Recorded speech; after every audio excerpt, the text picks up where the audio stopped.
जय हिंद मित्रांनो, सर्वांचं स्वागत आहे आपल्या युट्यूब चॅनलवरती ज्याचं 04MR अकॅडमी। तर मित्रांनो, तुम्हाला माहिती असेल काल पोलीस भरतीचा एक GR जाहीर झाला आणि त्यामध्ये 17,471 अशी पदं ही सांगण्यात आले।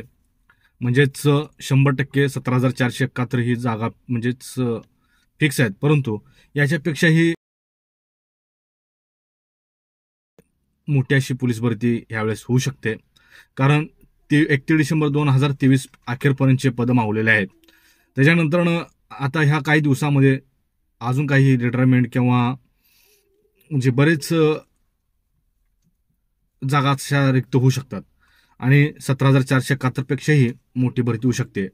आणि महत्त्वाचं म्हणजे ह्यामध्ये सर्व खात्यातली भरती होणार आहे। बँड्समॅन असू द्या, परत कारागृहाचे असू द्या, त्याच्यानंतर जे काही SRP भरती असू द्या, वाहन चालक असू द्या, सर्व पोलीस भरती होणार आहे।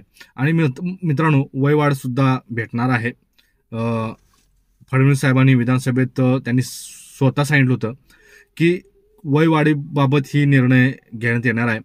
तर एखाद्या वेळेस वयवाढीपेक्षा एक चान्स म्हणून नक्कीच 100% देतील आणि त्याच्यावरती निर्णय होईल।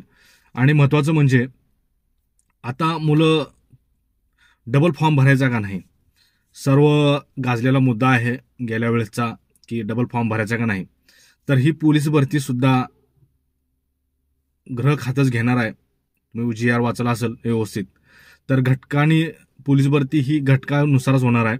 तर डबल फॉर्म भरायचा का नाही याच्यावरती मी नंतर सेपरेट एक व्हिडिओ बनवीन आणि माझ्या कमेंट बॉक्समध्ये सुद्धा कळवा की डबल फॉर्मविषयी तुमचे मत काय आहे। तर मी त्याच्याविषयी नंतर सजेशन तुम्हाला देईनच, डबल फॉर्म भरायचा का नाही। त्याच्यानंतर मुद्दा आहे तो लेखी जी आहे ती ऑफलाईन होणार आहे का ऑनलाईन होणार आहे। तर लेखी जी आहे ती शक्यतो ऑफलाईन होऊ शकते, कारण याचे सर्वच अधिकार जे आहेत ते घटक प्रमुखांना देण्यात आलेले आहेत। म्हणजे ग्रामीणचा घटक असू द्या, शहरी असू द्या, SRP असू द्या, जे काही म्हणजे पोलीस आयुक्ताला दिलेले आहेत आणि त्याच्यानंतर ग्रामीणचे जे काही अधीक्षक असतात त्यांना दिलेले आहेत। त्याच्यानंतर जे काही SRPचा महासमादेशक असतो त्यांना सुद्धा हे आदेश दिलेले आहेत की तुमच्या नियोजनाने तुम्हाला बघायचं आहे। त्यावरती सरकारने कुठलाही दबाव टाकलेला नाही किंवा सरकारने कुठली कंपनी नेमलेली नाही। मित्रांनो, महत्त्वाचं म्हणजे त्यांनी असं सांगितलेलं आहे की तुम्ही तुमच्या हिशोबाने ठरवा की तुम्हाला पेपर ऑनलाईन घ्यायचे आहेत की ऑफलाईन घ्यायचे आहेत, म्हणजेच OMR पद्धतीने घ्यायचे आहेत। असं एकंदरीत शासनाने त्यांना सांगितलेलं सुद्धा आहे की तुम्ही तुमचं ठरवायचं आहे, तुम्हाला पेपर ऑनलाईन घ्यायचा ऑफलाईन घ्यायचा आहे। महत्त्वाचा मुद्दा म्हणजे आता पहिला ग्राउंड होईल का लेखी होईल। तर शक्यतो मित्रांनो, जर पेपर ऑनलाईन जर झाले तर शक्यतो ग्राउंड पहिलाच म्हणजेच लेखी पहिला होईल आणि नंतर ग्राउंड होईल।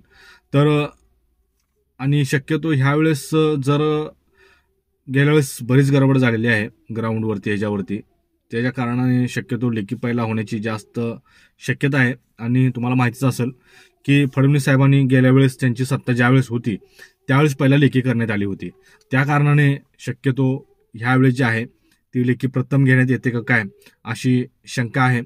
आणि वयवाढीसुद्धा टेन्शन अजिबात घेऊ नका, मी आत्ताच सांगितलं की वयवाढीसुद्धा मुद्दा ही तुम्हाला वयवाढ भेटणार आहे।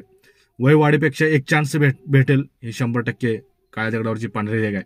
त्यामुळे कोणीही घाबरून जाऊ नका, वयवाढ ही 100% भेटणार आहे। तर कोणीही मनामध्ये कुशंका काढू नका। आणि काय जर तुमच्या समस्या असतील ते आपल्या कमेंट बॉक्समध्ये नक्की करा, जेणेकरून त्याच्यावरती व्हिडिओ मी पुढील बनवेल आणि तुमच्यापर्यंत पोहोचवण्याचं काम करेन। तर इतकाच व्हिडिओ होता। व्हिडिओ आवडल्यास मित्रांनो नक्कीच लाईक, कमेंट आणि शेअर, आणि महत्त्वाचं म्हणजे सबस्क्राईब करायला विसरू नका मित्रांनो। जय हिंद।